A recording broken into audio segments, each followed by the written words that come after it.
작년 말부터 원자재 장세로 들어왔고요. 네.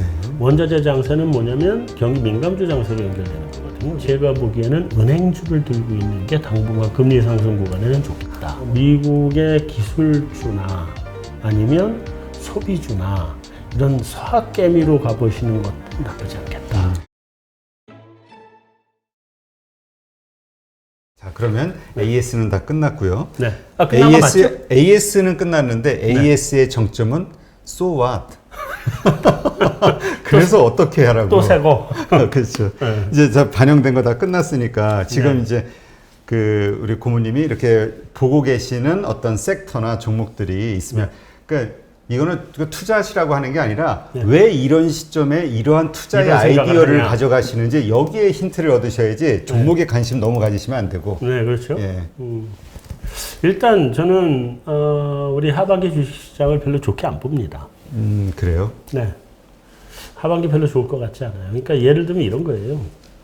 어차피 지금 돈으로 밀어넣어서 주식시장을 부양하는 시기는 지났잖아요. 그렇죠. 네. 그리고 벌써 금리 인상 얘기가 나온단 말이에요. 하는 이주열 총재께서 뭐 한 3달 정도 후에 금리 인상할 듣기 이렇게 이번에 그 설명을 했잖아요. 네.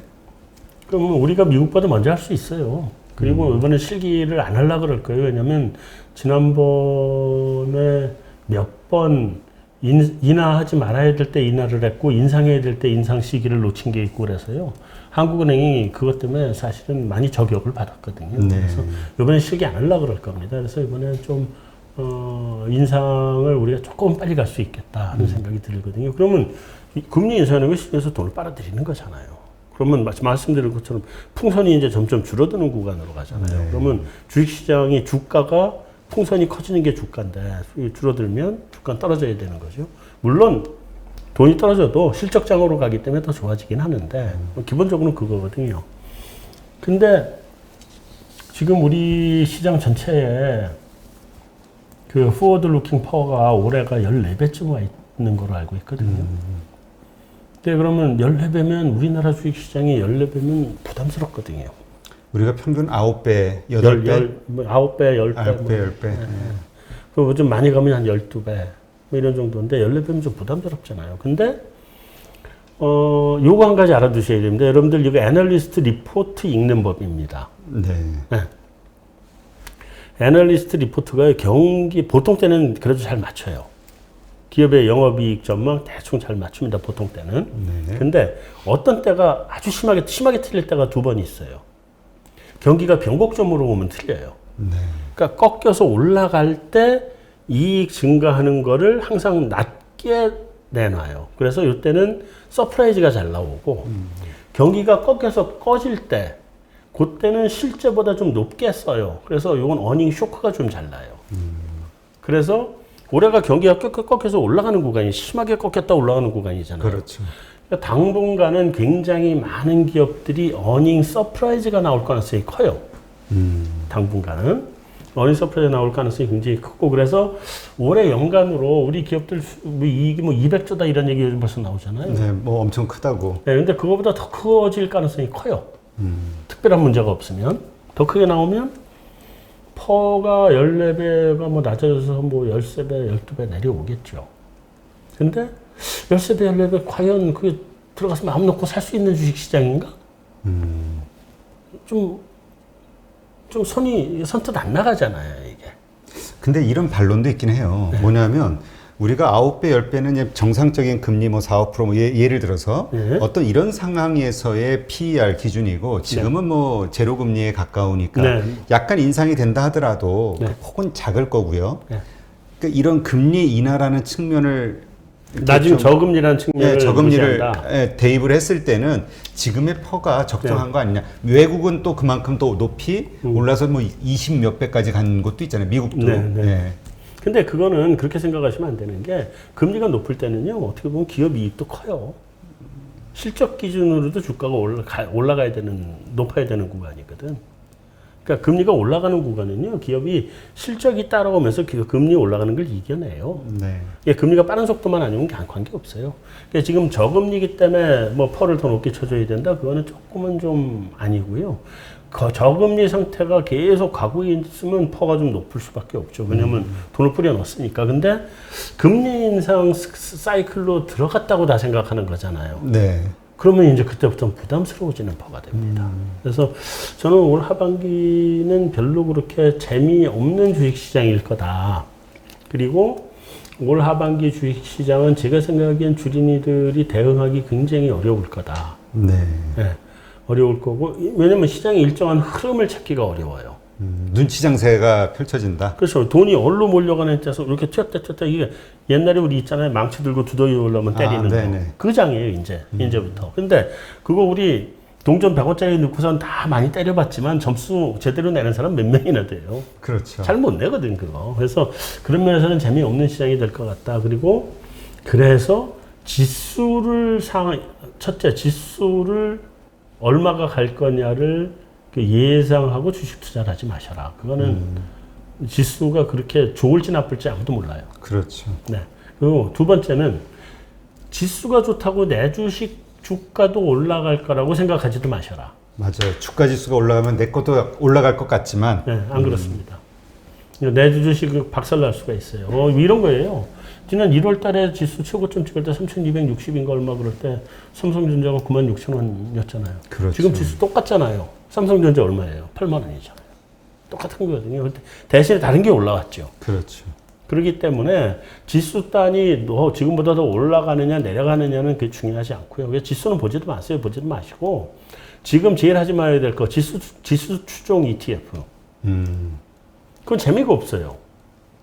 뭐 계속 횡보할 테니까. 계속 오르락내리락 횡보잖아요. 뭔 재미로 해요, 그걸. 그건 좀 볼 것도 아니에요. 그리고 뭐 곧버스 이런 것도 볼 것도 아니에요. 내려가지도 않고 오르지도 않고. 네, 그리고 그래도 지금보다 좀 올라갈 가능성이 커요. 실적 이익 추정치가 올라가니까 좀 올라갈 가능성이 큰데 그런 거는 안 하시는 게 뭐 찾아보실 필요도 없고 사실은 주식시장이 그래서 올 연말까지는 대응하기가 굉장히 어려운 시장일 거라는 말씀을 하나 드리고요. 네. 그런 관점에서 이제 제가 제 머릿속에 있는 거 두 가지를 오늘 풀어드리고 갈게요. 그 정도면은 아마 숙제 다 한 거 아닌가 싶은 생각이 들긴 일단 하는데. 들어보고 아니, 말씀드리겠습니다. 뭐예요, 지금? 제가 두 개 풀어드리고 갈게요. 네. 하나는 우리나라 주식시장은 특성상 네. 경기가 확 꺼졌다가 돌아서는 구간이 있죠. 요때 주가 지수가 확 올라옵니다. 턴어라운드. 그리고 경기가 본격적으로 막 회복돼서 쫙 경기가 가는 과정이 있죠. 그때는 계속 이 박스 피해요. 기본적으로 그런데 대체로 그런 모습이 나오죠, 우리가. 근데 그렇게 나오는 이유가 간단해요. 우리나라 산업이 다 경기 민감 산업들이에요. 근데 경기 민감 산업은요, 경기가 돌아서는 초반에 실적이 확 나오거든. 네. 지금 제가 계속 줄창 얘기하는 우리 철강주 실적 나오는 거 보세요. 전무후무한 실적들을 지금 쏟아내잖아요, 다들. 그리고 앞으로 그게 저는 한 내년까지는 좋을 거라고 보는 건데, 쏟아내잖아요. 그러니까 실적이 막 좋고, 뭐 그런 것들이 대부분 우리나라에 포진돼 있어요.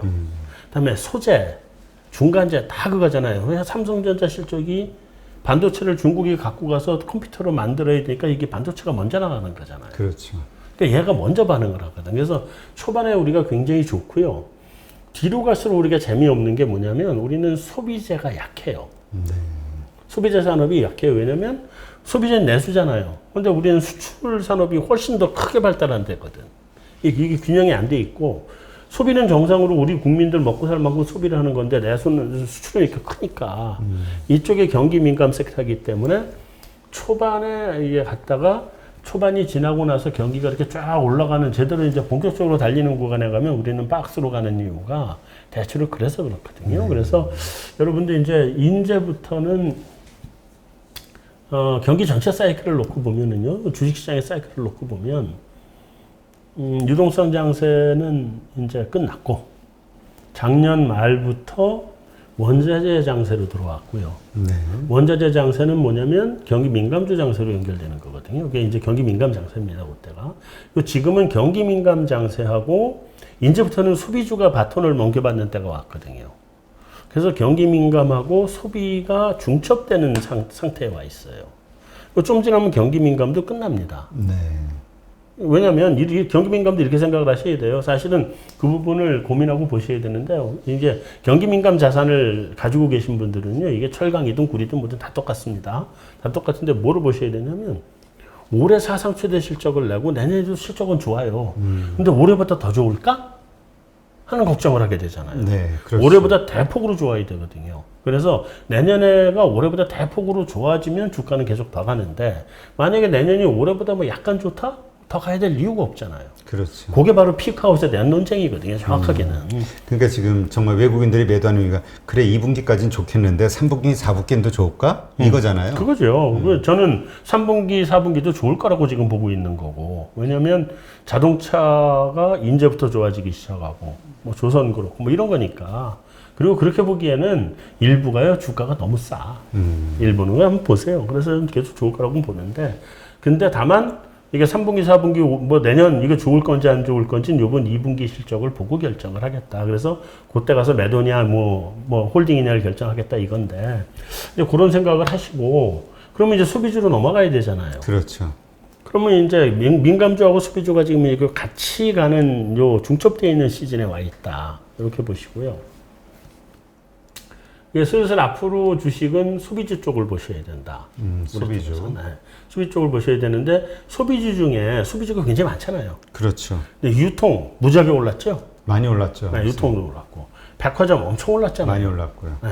이런 것들은 이미 무지하게 다 올라서 반영을 하거든요. 그래서 그런 쪽은 상대적으로 좀 적게 보시고 음식료품 이쪽은 이렇게 생각을 하세요. 예, 경기 민감해서 소비로 넘어간다 그랬잖아요. 지금 밀가루 값이 엄청 올랐죠. 네. 그다음에 하여튼 뭐 곡물값이 다 올랐잖아요. 조금 있으면 이제 상품 가격에 반영을 시킵니다. 그러면 이제 뭐 초코파이 가격 올라가야죠. 올라가는데 원자재 가격 가다 보면 떨어지거든요. 그러면 초코파이 가격을 떨어뜨리나요? 안 떨어뜨리죠. 그렇죠. 마진이 늘어나기 시작합니다. 이제부터. 그래서 음식료하고 관련된 쪽을 좀 유망하게 보셔도 좋겠다. 그게 하나요. 네. 그 다음에 두 번째는 포트폴리오 비중을 좀 줄였으면 좋겠다. 현금 비중을 좀 늘려라. 네, 근데 현금 비중을 늘리는 건 아니에요, 또. 아, 그래요? 네. 그럼 어떻게? 포트폴리오 비중 체인지인데. 네, 종목을 비중 교체해라. 체인지인데 일단은 현금을 좀 늘리는데 이 현금을 현금으로 가지고 있을까? 은행 예금으로 가지고 있을 거냐? 아니면 어딘가 투자해서 가지고 있을 거냐잖아요. 근데 은행 예금으로 투자해놓은, 이제 갖다 적금으로 요즘 몇 프로 주나? 한 2% 주나요? 모르겠어요. 네, 금리 상승 구간 되면 좀 더 줄 수는 있겠는데 한 2%, 2.5% 주는데 거기서 또 세금 한 20% 떼야 나잖아요. 네. 남는 거 별로 없어요, 손에. 근데 그거보다는 제가 보기에는 은행주를 들고 있는 게 당분간 금리 상승 구간에는 좋겠다. 적금보다 배당도 좋을 거고요. 거기다가 금리가 올라갈수록 얘들은 실적이 좋아지기 때문에 주가도 당분간은 금리 상승 구간에서는 주가도 올라갈 가능성이 크다. 금융주가 아니라 은행주. 은행주죠. 근데 이제 보험도 있고 많이 있으니까. 보험도 좋을 것 같아요. 아, 하긴 뭐 보험도 네. 그 자산을 해가지고 저 수익 내는 게 자기들 일이니까. 이제부터는 좋아지는 구간으로 가요. 보험도 좋아지는 구간으로 가는데 문제는 이제 우리나라의 순수한 은행은 이제 없거든요. 아마 하나 있긴 있는 것 같아요. 뭐죠? 무슨 은행이 하나 있는데 중소기업은행인가 뭔가. 기업은행. 기업은행인가 뭔가 하나 있는데 그거 말고는 전부 다 금융지주로 들어가 있잖아요. 그렇죠. 그래서 제가 보기엔 금융지주를 사는 것도 좋은데 금융지주 중에 증권 섹터가 센 금융지주보다 은행이 센 금융지주 있죠. 아, 그러니까 은행에 좀 더 몰입하고 있는. 그러니까 은행이 모기업인 거고, 그러니까 은행을 가지고 있느냐 안 가지고 있느냐로 구분해 보셔야 돼요. 예를 들면 증권 이제 금융지주 중에 KB나 하나하나 이런 데는 원래 은행에서부터 시작해서 다른 것들을 갖고 있는 그렇죠. 거잖아요. 은행이 크잖아요. 네. 그러니까 그쪽하고 반대로 뭐 미래에셋이라든지 한투라든지 이런 쪽 은행이 없잖아요. 그렇죠. 그래서 상대적으로 이렇게 은행이 큰 데들, KB, 하나. 그러니까 예대 마진이 커질 수 있는 곳을 노리라. 그렇죠. 네. 그런 데가 저는 원래 은행이 좀 배당이 좋잖아요. 그렇죠. 네, 은행은 배당도 좋고 그러니까 배당만 해도 은행 적금 들어간 이자보다는 좀 잘 나오지 않을까 생각도 들고 다음에 주가도 이자가 금리가 올라가면은 예대 마진이 커지거든요. 그러면 네. 주가도 좀 올라갈 가능성이 있고 그래서 그쪽이 좀 더 낫지 않을까 하는 생각이 좀 들고 해서요. 제가 앞으로는 국내 주식에 투자를 한다 그러면 그런 정도를 볼 것 그러면 같다. 이런 금리 인상 구간에는 이런 은행주를 들고 있는 게 좀 나을 것 같다. 그나마 은행에 예금하는 것보단. 은행 예금보단 그게 나아요. 그게 날 것이다라고 보신 건데 네. 그러니까 큰 수익은 뭐 기대하지 않지만 은행 수익보다는 날 것이다. 이 정도로 그래도 짭짤한 수익은 짭짤하게. 그렇다면 이걸 언제까지? 금리 인상도 첫 번째 금리 인상은 시장이 오히려 상승하는 요 기회가 된다고도 하잖아요. 네. 몇 번째 금리 인상까지 들고 있어야 되는 건가요? 저는 금리 인상으로 보는 것보다는요, 채권 실세 금리를 보시는 게 좋을 것 같아요. 아, 실세금요? 왜냐하면 채권 실세 금리들이 그 기준금리 인상을 예측을 하잖아요, 얘들이. 네. 그러니까 얘들이 기준금리 인상을 선반영을 하는 애들이잖아요. 선반영해서 기준금리가 여기 상투 왔네 싶으면 채권금리 상투잖아요. 그럼 그 다음부터는 채권값 떨어지거든요. 근데 이게 상투 왔다 그러면 은행도 상투일 거 아니에요. 근데 이걸 선반영할 거 아니에요.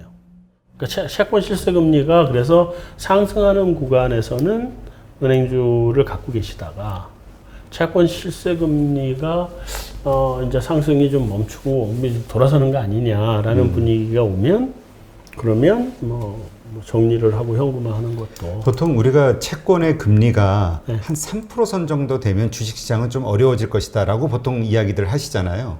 그거는 이제 우리 기준금리 단위 한 3%까지 가는 거니까. 네.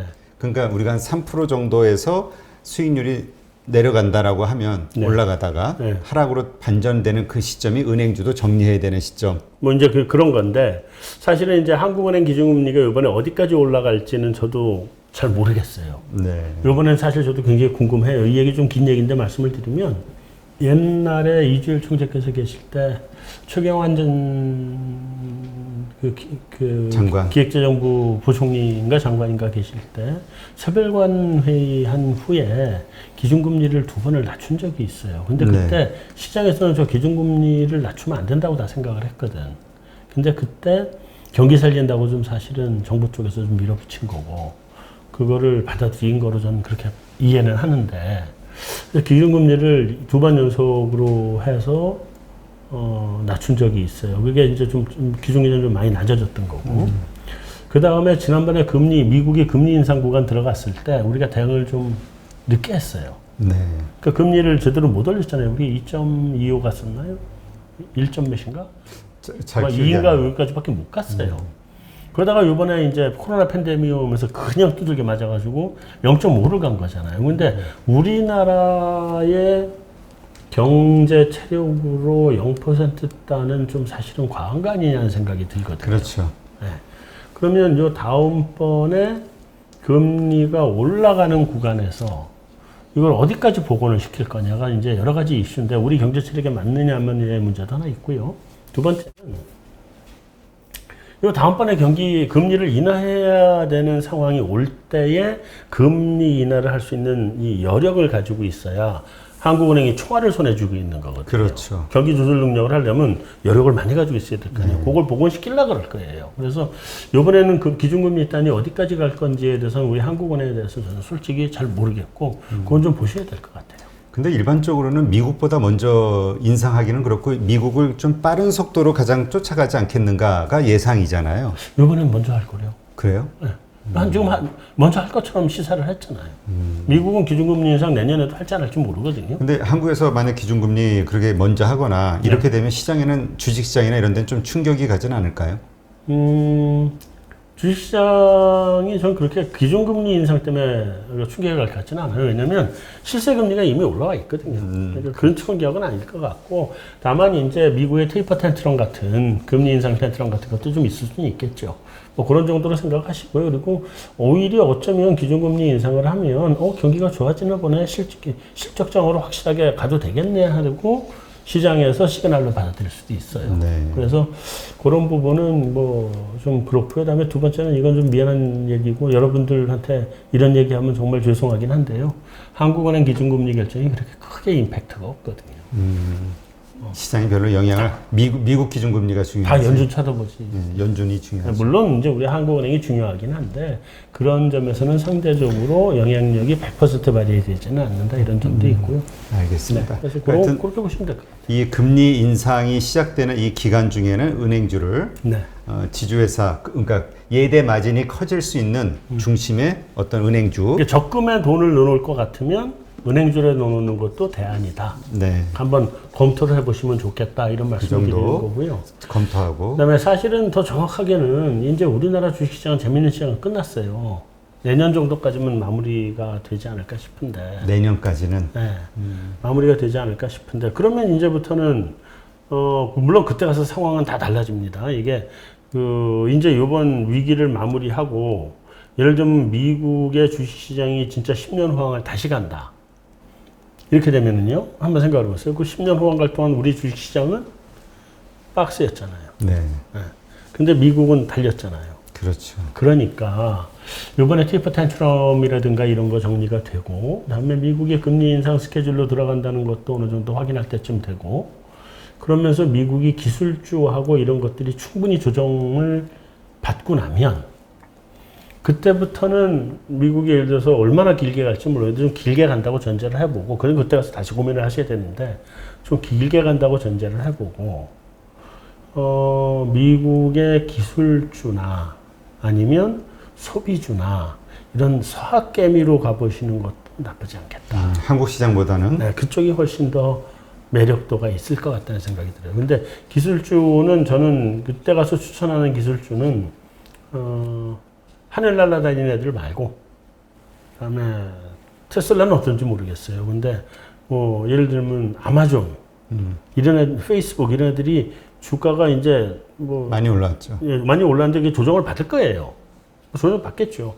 조정을 받고 나면 그때 가서 그런 주식에 들어가면 뭐 시장이 좋아지면 애들은 실적을 내는 애들이니까. 네. 네, 거기에 따른 충분한 수익도 낼 수 있겠다는 생각도 들고요. 이제 그런 부분을 고민을 하셔야 될 때예요, 사실은. 그러니까 지금은 작년서부터 시작된 우리 강세장 네. 이것이 이제 서서히 마무리가 돼가는 시점이기 때문에 그렇죠.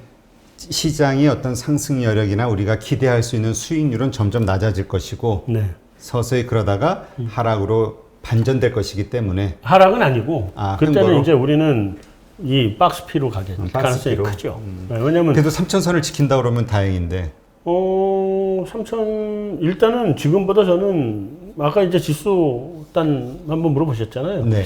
하반기에 뭐 지수단이 지금보다는 더 높아질 것 같아요. 근데 지수단이 의미가 없다는 말씀을 드리는 거지. 네. 근데 좀 올라갔다가 3천대에서 뭐 계속 오르락 내리락 이렇게 좀 해주면 뭐 큰 문제 없이 그 정도 갈 것 같고요. 왜냐면 근데 이번에는 사실은 올해로 끝날 것 같지 않고 내년까지는 갈 것 같아요. 왜냐면 한국은행 발표를 우리가 다 믿는다 그러면 올해 4% 성장이잖아요. 네. 올해 4% 성장은 사실 별로 의미가 없는 성장이거든요. 작년이 그렇죠. 0이잖아요. 워낙에 안 좋으니까. 작년 0이 올해 4%면 지금 2% 성장한 거거든요. 올해는. 근데 내년에도 3% 성장을 한다는 거잖아요. 내년이 의미가 커요. 내년에 진짜 상승. 내년 진짜 상승인데 그게 3%가 나온다는 거잖아요. 그래서 이번 시장의 실적장은 내년까지는 갈 거라고 제가 보는 거고 그 이후는 또 다시 이제 그때 가서 전망을 봐야죠. 근데 거기까지 가고 나면 말씀드린 것처럼 우리는 소비재로 넘어가게 되는 시장인데 소비재 산업 자체가 우리 약하니까. 그렇죠. 그때는 시장에 한계가 있으니까. 네, 그때는 서학개미도 한번 생각을 해보시면 좋을 것 같다. 그래서 서학개미를 뭐 직접 종목을 고르는 거는 좀 그렇게 추천을 안 하는데 그래서 ETF 중심으로. ETF 중심으로 가시는 게 잘 고르시면 실적 내는 가치주, 실적 내는 성장주 이런 것들이 있잖아요. 그렇죠. 그쪽을 좀 보시는 고려해 보시는 것도 나쁘진 않을 것 같다. 말씀을 드릴 수 있을 것 같아요. 네, 알겠습니다. 네. 네. 자발적으로 다 털렸습니다. 네, 감사합니다. 네. 또 이렇게 좋은 뷰가 새로 생기시거나 아니면 네. 좀 뭔가 변경해야 될 네. 어떤 이벤트들이 벌어지면은 네. 또 그때 또 나와서 또 이야기해 주시면 그렇게 좋을 하겠습니다. 것 같습니다. 네. 네, 오늘 긴 시간 이렇게 많은 그 인사이트를 함께 이야기해 주신 한상환 소장님께 감사드립니다. 오늘 수고 많으셨습니다. 수고하셨습니다.